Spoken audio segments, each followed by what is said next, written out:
More reading. After the dramas and getting from Spain across to Greece, I was quite surprised how quickly and effortlessly the trek into the Middle East was. Brad was not wrong when he mentioned how cold it gets in the Highlands of Israel from this time of year. I wrongfully met his original statement as much as sarcasm. So anyway, this morning I finally made it into Jerusalem, half expecting a place of quiet, spiritualistic harmony. However, once again I found myself surprised at the cacophony of noise and spree of life around here. I think I'm going to enjoy the 3 remaining days in this hustle and bustle city. I like to use the word cacophony. Today I've been. Oh, sorry, you want to read? Sure, why not?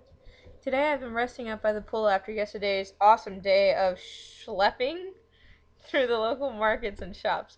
I bought Angela a whole bunch of clothes. Unfortunately, I couldn't find any I Love Israel t-shirts for her.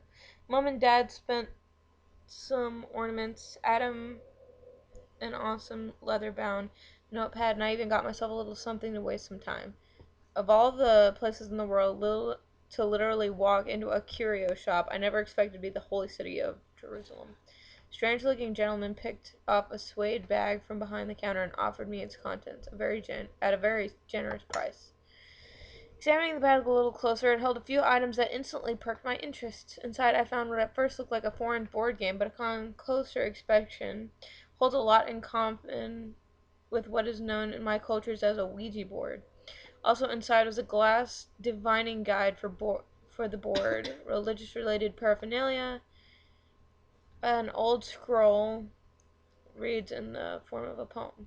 Maybe when I'm lying bored on the beach in Thailand next week with a margarita and a newspaper in hand, I might decide to pass some time by playing around with my new purchase. But until then, I've got too much to do. Here I sit in the terminal in whatever. Oh, God. Unfortunately, I'm restricted to this immediate area as I wait for a connecting flight to Malaysia to start boarding. The air here smells kind of musky, however, unique enough to tantalize my culturally explorative nature. Mental note for my future endeavors in this country: stay away from the airport cafe lamb rolls. They are nasty. Wow. I like this person's vocabulary. It's a hard life, isn't it? As I type this out on my keyboard, I'm lying here on a secluded Thai beach looking out over the ocean with the sunset in its background. Simply beautiful. Tonight is the first night in a while that I've had no plans to do anything. My interest in the board that I picked up in Jerusalem last week has perked up to the point where I might kill an hour tonight playing around with it in my bungalow.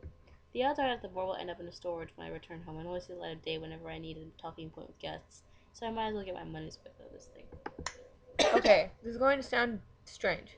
The board spoke to me. No, literally. Not literally. And no, not literally. But when I used it for the first time last night, I actually contacted something.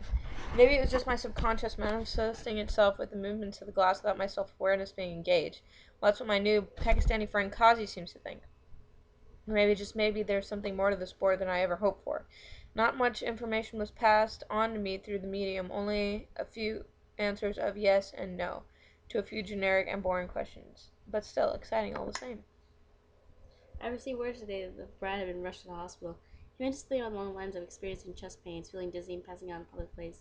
Apparently, he feels okay now and was kept overnight for observation. However, what is of greatest concern is that even after the doctors ran a whole variety of tests on him, they still don't know what could have caused what seemed from the symptoms of heart attack. Brad insisted I stay in Thailand while he traveled back home and consulted his own doctor. I could sense he was a little freaked out by what had transpired. Once again, I found myself a little shaken by that board I picked up in Jerusalem. Last night, I decided to play around with it again, purely out of interest to see if I could get similar results this time around. The phrase of the day is, and then some. Rather than the repeated yes and no to my questions, I started getting constructed words. It was all going very pleasant at first, but what scared me from the board was one of the words, how is broad form? Surely my subconscious at work again? Because I sure as hell didn't spell it out intentionally. A little experiment this time around. I invited Kazi over earlier today to sit on a session with the board. Ever the skeptic, Kazi's original reaction to my offer forced me to also offer a copious amount of local Bintang beer. It didn't take long for the spirits of the board to come out of the hiding, and without fail, we were witnessing instructive sentences being formed. At this point, the standard banter between Kazi and I started flying. You're doing that? No, you are. To which we agreed to remove our hands from the driving glass at the same time. For a moment, just a small moment, instantly the glass moved by itself. I finally arrived back home. After a long trip, the phrase, there's no place like home, rings so damn true. The place hasn't changed a bit, save for the new layers of dirt, dust, and maybe a couple of critters making my attic their new home. After the amazing sights and experience I've had in Europe, the Middle East, and Asia, I'm having trouble comprehending a return to the mundane life of an insurance salesman. As nice as it is to be home, I'm looking forward to shut up, slipping back into the habit of Nice spending it is to be home. bored Wow. nights staring blankly at a TV screen. At least I have Goliath. God. Goliath. Where did I get that name from? I'm reading over my previous entry to this diary and made mention of that name. I can't remember where I pulled it from, but maybe it has something to do with the unusual nightmares I've been having of late. Or quite I've heard the name elsewhere. In any case, it seems like an appropriate name for the spirits of the board. Speaking of, tonight may require another session to once again kill some time. I just can't deal with another episode of Dancing with the Stars. The rabbit hole runs deeper than I ever expected. I've been contacting Goliath fairly frequently of late. I fear this has become somewhat of an obsession for me. The more I use the board, the further and further I delve into its history, and the more I lose myself. The nightmares have been getting worse. I've even now started to find myself sleepwalking. On odd occasion, I would fall asleep in bed or on the couch and would wake up in the attic. Always the attic. I don't understand why. Okay, I'm ready to burn this board. Things have suddenly turned nasty. You are mine. What the hell is that supposed to mean? I ended up deciding against destroying the board for now. However, I did discard it to the corner of the closet. Yes, I'm ready to close the book on the chapter for the time being. Bart is dead. His mother called me today to relay the news. One moment he's walking around talking to his family, and suddenly he trips on the corner of the rug and hits his head on a granite bench top. I don't understand. I'm absolutely devastated. He was just 28 years old. I'm unsure of the distant crackling laughter. Crackling. Shut up. I heard after receiving the news was coming from the closet or a dark corner of my mind. Uh-oh. Brad's funeral was today. It's a sad day indeed. His whole family was there, as was the choice of our friends. In talking to them all, there seems to be a streak of bad luck hitting the closest to me. Julie had a miscarriage a week ago. Dave broke his leg after coming off his bike. Greg and Dana are being audited by the IRS for taxation anomalies that neither were aware of. And then Brad. On another tangent, everyone I spoke to today at the funeral commented about how tired I look. I guess lack of quality sleep lately is Starting to shake fucking yourself. shit. Sorry. I accidentally clicked. A bitch move. Cock blocked. I received a frantic phone call today at 3 a.m. this morning from Kazi. At first, he was talking so frantically that I had trouble understanding, but after he managed to calm down, he got to the reason for his call. It seems that ever since he and I spoke to Goliath, spirits in that board, strange accidents and disturbing events have plagued him and those close to him. A strange parallel to what I had been experiencing since isolating the board to the downstairs closet. Kazi implored me to take his request seriously. He apparently consulted with the local medicine man and described to him what happened when we were together in Thailand. And Next. Use the board. The medicine man was very certain what we needed to do to alleviate our circumstances. Kazi referred to the medicine man, calling the board the Soothsayer. To sever our bondage to these spirits, Kazi implored me to split the board up into 7 pieces, along with several ritual religious artifacts, bury it where no one would ever find it. The medicine man also suggested that we each wear white for a year to starve off any possible residual harm that may be brought upon us. Worst case scenario, create an unbroken barrier of salt to create safe rooms in my house. Naturally, I dismissed Kazi by telling him that I would take his plea played seriously, seriously. as serving as his phone call. Whoa, shit. As disturbing as this phone call was, Kazi was known for his excessive use of medicinal supplements. Let's be a warning, kids. Say no to drugs.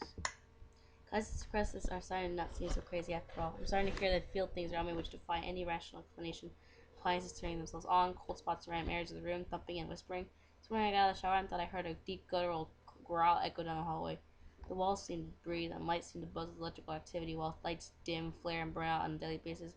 From my sister's use of the soothsayer has given Goliath a taste of my world. I've opened the door enough for them to see the other side, but I don't think I've given them enough space to come through just yet. Last night I dreamed again. A man, a woman, and her mother fighting amongst themselves until a knife was pulled. Then I woke up in a hot sweat, once again finding myself on the floor of the attic. I received an email from Kazi asking why I haven't destroyed the board yet. He seemed as much after his run of injuries, and bad luck continued to snowball since we last spoke. He kept referring to the love, lust, murder triangle of the spirits that kept him in the confines of the soothsayer. Context that has lost me at the moment.